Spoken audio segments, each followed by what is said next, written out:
यह आयोजक समिति है कांग्रेस की, बहुत मेहनत है इनकी। अभय पाटिल के प्रचार के लिए इमरात प्रतापगढ़ जी आए थे, संसद राज्यसभा के, और बहुत बेहतरीन प्रोग्राम हुआ ये शाह जुल्फ़िकार शाह बाबा गिरोड खैर मोहम्मद प्लाट में, और बेहतरीन सभा हुई है। हज़ारों की तादाद में जनसंख्या में बहुत कामयाब प्रोग्राम हुआ। और अभय पाटिल जी को ज़्यादा से ज़्यादा वोट दे के कामयाब कीजिए। सबका साथ सबका विकास, अब की बार कांग्रेस। सबका साथ सबका विकास, अब की बार कांग्रेस सरकार। एक ही नारा, पंजा हमारा, राहुल गांधी हमारा, अभय पाटिल जी हमारे। एमएन खान राइटर के वीडियो को लाइक कीजिए, शेयर कीजिए, और एमएन खान राइटर के चैनल को सब्सक्राइब कीजिए। भाई से पूछता हूँ। मैं तो प्रधानमंत्री जी से पूछना चाहता हूं कि शहजादे ऐसे होते हैं कि अपने पैर के छालों की परवाह किए बगैर करोड़ों लोगों को, लाखों लोगों को गले से लगाएं और हिंदुस्तान की सड़कों की खाक छाने। अगर शहजादे ऐसे होते हैं तो ऐसे शहजादे राहुल गांधी को हिंदुस्तान अपनी पलकों पर बिठाएगा, ये बात याद रखिएगा। प्रधानमंत्री जी, आप अपने आप को फकीर कहते हैं, राहुल गांधी को शहजादा और खुद को फकीर। फकीर भी कैसा? जो 10 लाख का सूट पहनता है, जो मोबाडो का चश्मा पहनता है, मोबाडो की घड़ी पहनता है, और 8,500 करोड़ के जहाज में दुनिया घूमता है। आने वाले दिनों में मुल्क को तय करना है कि कौन फकीर है, कौन शहजादा है। भाजपा सिर्फ झूठ बोलती है, सिर्फ झूठ बोलती है। वो भाजपा का एक मिनिस्टर जो है, जैसे आजकल महाराष्ट्र के मिनिस्टर झूठ बोलते हैं, दिल्ली में बैठे हुए लोग झूठ बोलते हैं। निर्मला ताई कहती हैं कि मैं तो प्याज नहीं खाती, मैं क्या जानूं प्याज का रेट कैसे बढ़ गया।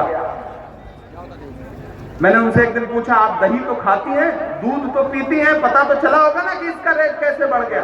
पार्लियामेंट में बैठा था मैं, उस पर हाथ खड़ा कर देते हैं। महंगाई पर नहीं बोलेंगे। आप कहोगे कि महंगाई कैसे बढ़ी, तो वो कहेंगे कि हिंदू मुसलमान। आप उनसे पूछोगे कि हमारी नौकरी कहां है, तो वो कहेंगे बॉर्डर पे थोड़ा तनाव हो गया। आप उनसे पूछोगे कि बहन बेटियों की हिफाजत का जो दावा था आपका कि बेटी बचाओ बेटी पढ़ाओ, उस नारे का क्या हुआ, तब आपको कहीं और बहकाने की कोशिश करेंगे। इनके इन जुमलों से बच करके रहना है। इनके सारे नारे झूठे हैं, इनके सारे दावे खोखले हैं। वो भाजपा के एक नेता एक गांव में पहुंचे, उन्होंने गांव वालों को इकट्ठा किया, बोले गांव वालों आइए हम आपकी समस्या खत्म करेंगे, बताइए क्या समस्या है। गांव वाले भोले वाले थे, उन्होंने कहा साहब हमारी 2 समस्या है। बोले बताओ। बोले पहली समस्या यह है कि इस गांव में कोई भी हॉस्पिटल नहीं है।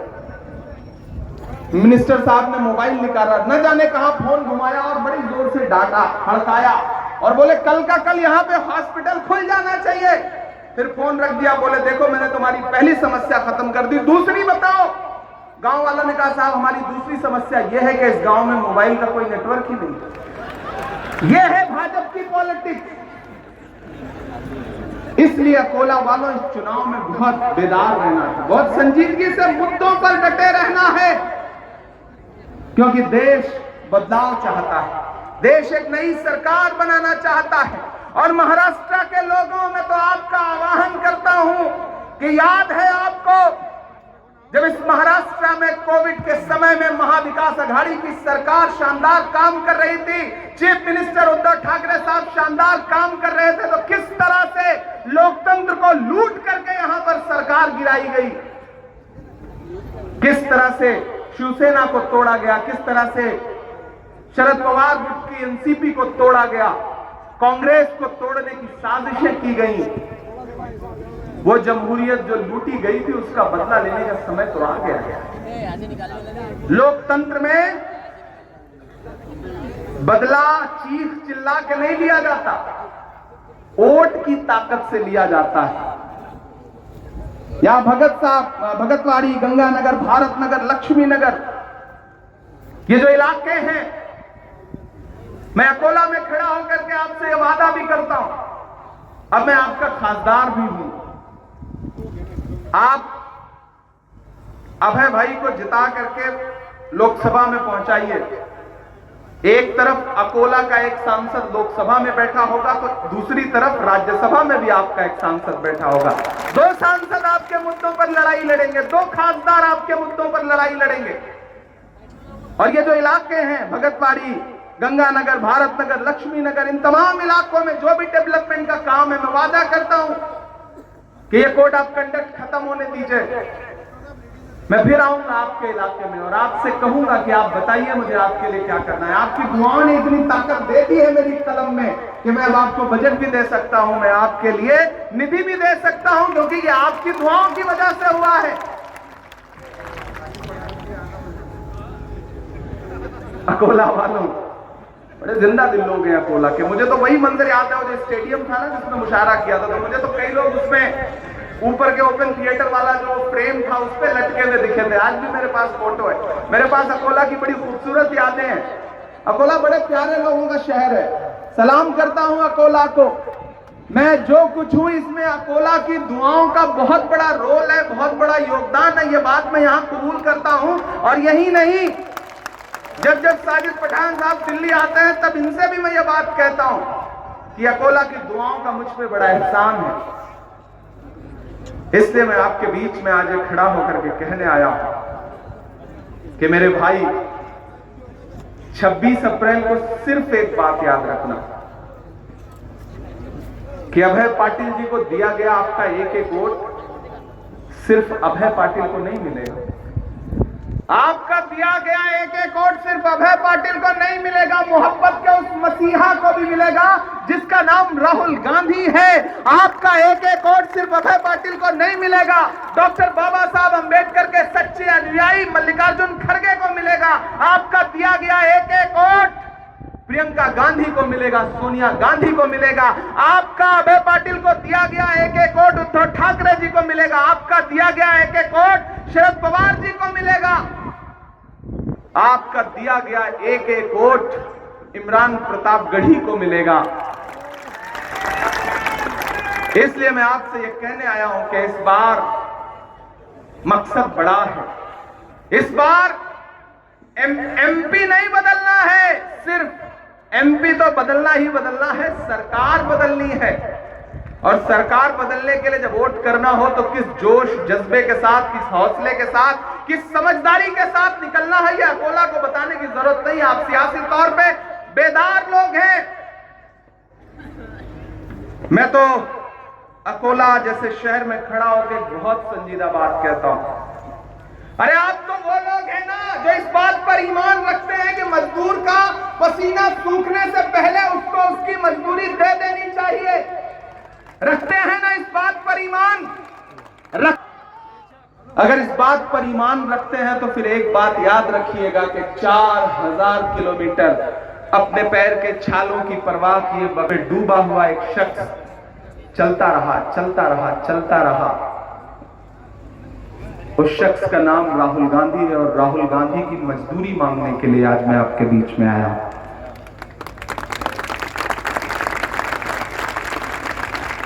आप तो इस बात पे यकीन रखते हैं कि मजदूर का पसीना सूखने से पहले उसको उसकी मजदूरी दे देनी चाहिए। अभी राहुल गांधी का पसीना सूखा नहीं है। मैं राहुल गांधी की मजदूरी मांगने के लिए अकोला में आया हूं। इसी महाराष्ट्र से गुजरी थी वो यात्रा, भारत जोड़ो यात्रा भी और भारत जोड़ो न्याय यात्रा भी। मैं चला हूं राहुल गांधी जी के साथ। इसलिए यहां खड़ा होकर के आपसे कह रहा हूं मेरे भाई कि इलेक्शन बहुत अहम इलेक्शन है। कोई गलती नहीं करना है, बटना नहीं है। बस एक बात जहन में रखना है, इनसे कोई शिकायत होगी, इनसे कोई शिकायत होगी, इनसे कोई शिकायत होगी, आगे निपट लेंगे। इस चुनाव में बस एक बात याद रखनी है कि हो सकता है इस चुनाव के बाद अगर चूक गए तो आने वाले दिनों में हिंदुस्तान में चुनाव ना हो।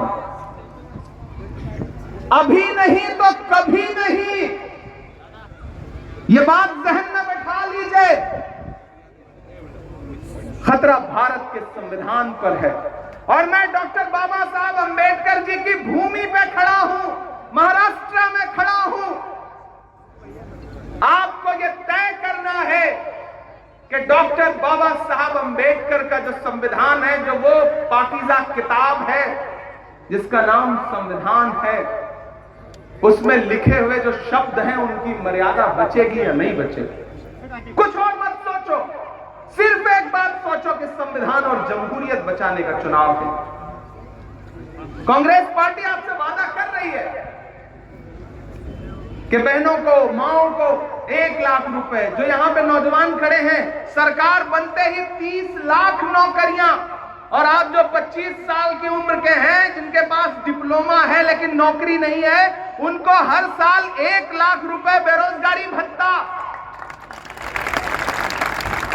तो सबसे ज्यादा डिग्रियां लेकर के बेरोजगार तो हम आप घूम रहे हैं ना, तो फायदा किसका होगा? ये जहन में बिठाओ, ये जहन में बिठाओ, अपने मुद्दों पर लड़ो इस चुनाव को। भाजपा नहीं चाहती कि यह चुनाव मुद्दों पर हो। प्रधानमंत्री जी के भाषण उठा के देख लीजिए, वो नहीं चाहते कि मुद्दों पर चुनाव हो, लेकिन आपको मुद्दों पर डटे रहना है। महान बादशाह सिकंदर ने यूनान फतेह किया। यूनान फतेह करने के बाद जीत का जश्न मनाने के लिए शहर की सड़कों पर निकला, तो उसने देखा कि पूरा शहर जश्न मना रहा है, लेकिन एक फकीर जो है वो सड़क के किनारे चादर तान के सो रहा है। सिकंदर को गुस्सा आया, सिकंदर अपने घोड़े से उतरा और उस फकीर के पास जाके उसे जोर की एक लात मारी, और लात मार के कहा कि क्यों रे फकीर, मैंने शहर फतेह कर लिया, शहर जश्न मना रहा और तू सो रहा है।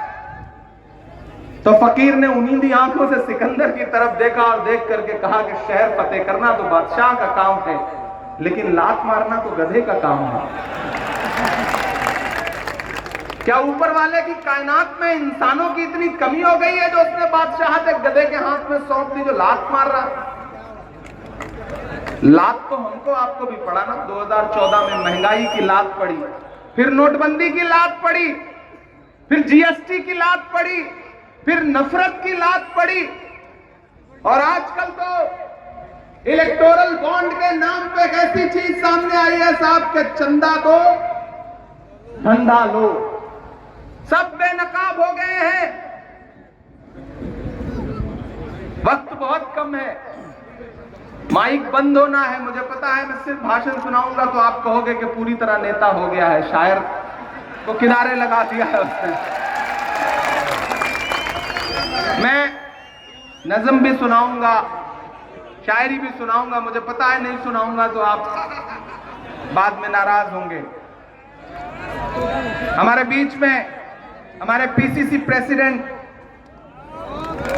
नाना पटोले जी आ गए हैं, हम उनका स्वागत करते हैं, हम उनका स्वागत करते हैं। और चूंकि अब नाना भाव भी आ गए हैं, उन्हें भी सुनना है, तो मैं सिर्फ अगले 3-4 मिनट में एक नज्म सुना करके अपनी जगह लेता हूं ताकि हम भाव को भी सुन सकें। अभय पाटिल भाई इधर आइए आप।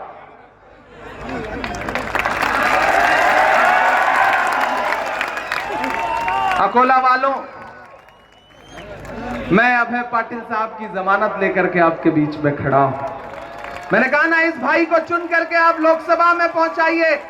मैं उधर राज्यसभा में हूं, इधर सूबे से हमें नाना भाव जो आदेश देंगे पार्लियामेंट में, दोनों सदनों में खड़े होकर के ये अकोला की लड़ाई लड़ेंगे। मैं पूरी महाराष्ट्र की लड़ाई लड़ूंगा, ये मैं आपसे वादा कर रहा हूं, ये आपको भरोसा दिलाता हूं। जो माहौल पूरे महाराष्ट्र में बना हुआ है, बस एक बात ध्यान में रखना है कि बंटना नहीं है। वो जो आपके बीच में आकर के सिर्फ आपके बीच में घूम रहे हैं, आपने देखा है, सिर्फ आपके बीच में घूम रहे हैं, सिर्फ इसलिए ताकि आपका वोट बांट सके, बंटना नहीं है। मैं आखिर में एक नज़्म सुनाता हूं आपको, मैं 3 मिनट लूं। मैं नज़्म सुना रहा हूं, एक नई नज़्म आज कही है मैंने, और मैं चाहता हूं, देखिए अकोला जब भी बोला तो पूरा भारत सुनता है, पूरी दुनिया सुनती है, मैं जानता हूं। और मैं अकोला में खड़ा होकर के आज एक नारा भी दे रहा हूं, एक नई नज़्म सुना रहा हूं। मुझे पता है ये पूरे चुनाव का कैंपेन बन जाएगा, ये मुझे पता है। मैं इसलिए एक नज्म आपको सुनाता हूं। और अब चूंकि हमारे पीसीसी प्रेसिडेंट भी आ गए हैं, तो अब इस नज्म की अहमियत और इस नज्म का सम्मान और बढ़ जाएगा कि अब तो राहुल गांधी ही लेकर आएंगे न्याय। हमारा जो न्याय पत्र है, जो मैनिफेस्टो है, लेकिन मुझे लगना चाहिए कि मैं अकोला के बीच में खड़ा हूं, पूरा देश देख रहा है आज, तो पूरे देश को लगना चाहिए कि अकोला पूरा जिंदा दिली के साथ इस कार्यक्रम में मौजूद है कि अब तो राहुल गांधी ही लेकर आएंगे न्याय। Modi ji bye bye, Modi ji bye bye. अब तो राहुल गांधी ही लेकर आएंगे न्याय। Modi ji bye bye, Modi ji bye bye. Bharat की जनता ने ये मिलजुल के बनाई राय। Modi ji bye bye, Modi ji bye bye. के मांगी नौकरी मिली लाठियां, युवा नहीं है राजी। मांगी नौकरी मिली लाठियां, युवा नहीं है राजी। मोदी जी को तो आती है केवल जुमलेबाजी। 10 सालों तक बहुत सहा, 10 सालों तक बहुत सहा, अब नहीं सहेंगे अन्याय। Modi ji bye bye, Modi ji bye bye. अब तो राहुल गांधी ही लेकर आएंगे न्याय। Modi ji bye bye, Modi ji bye bye. कि बहन बेटियां नहीं सुरक्षित और किसान भी रोता है। बहन बेटियां नहीं सुरक्षित और किसान भी रोता है। बिला वजह सिंघू बॉर्डर पे अपनी जान खोता है। ले डूबेगी इन्हीं किसानों की अब तुमको हाय। Modi ji bye bye, Modi ji bye bye. और आखिरी लाइन पढ़ करके आपसे विदा लेता हूं और इतना वादा करता हूं कि आप अभय भाई को इस चुनाव में जिता करके पार्लियामेंट में भेजिए। एक एक और 26 तारीख को घर से बाहर लेकर के निकलिए, खुद भी निकलिए, अपने लोगों को भी लेके आइए, परिवार के लोगों को भी लेके आइए। और सिर्फ हाथ के पंजे के सामने वाला बटन याद रखिए। राहुल गांधी को अपने ध्यान में रखिए, नाना पटोले जी को अपने ध्यान में रखिए और कांग्रेस को वोट दीजिए। मेरी आखिरी पंक्तियां सुनिए कि युवा नौकरी पाएगा और कम होगी महंगाई। तैयार रहिएगा। अब तक जिन्होंने हाथ नहीं खोला है, मैं उन्हें भी कसम देता हूं कि युवा नौकरी पाएगा और कम होगी महंगाई। मिलजुल करके रहेंगे हिंदू मुस्लिम सिख ईसाई। और ताली तो अब चाहिए, तैयार तो अब रहना। दिल्ली तक जाए आपकी तालियों का शोर। जो अंतिम पंक्ति है उस पर कि युवा नौकरी पाएगा और कम होगी महंगाई। मिलजुल करके रहेंगे हिंदू मुस्लिम सिख ईसाई। कि गैस सिलेंडर महंगा है, गैस सिलेंडर महंगा है, अब ना उबलेगी चाय। Modi ji bye bye, Modi ji bye bye. एक एक हाथ उठा के बाय बाय का इशारा चाहिए कि गैस सिलेंडर महंगा है, गैस सिलेंडर महंगा है, अब ना उबलेगी चाय। Modi ji bye bye, Modi ji bye bye. अब तो राहुल गांधी ही लेकर आएंगे। Modi ji bye bye, Modi ji bye bye. Bharat देश की जनता ने मिलजुल के बनाई राय। Modi ji bye bye, Modi ji bye. Akola वालों, अभय भाई को जिताओ।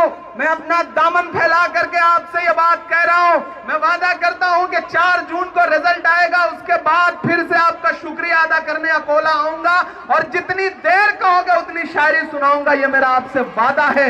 बहुत शुक्रिया, बहुत मोहब्बत। नाना वो आपसे बात करेंगे। रहमान खान राइडर के चैनल को सब्सक्राइब कीजिए। भाई से पूछता हूँ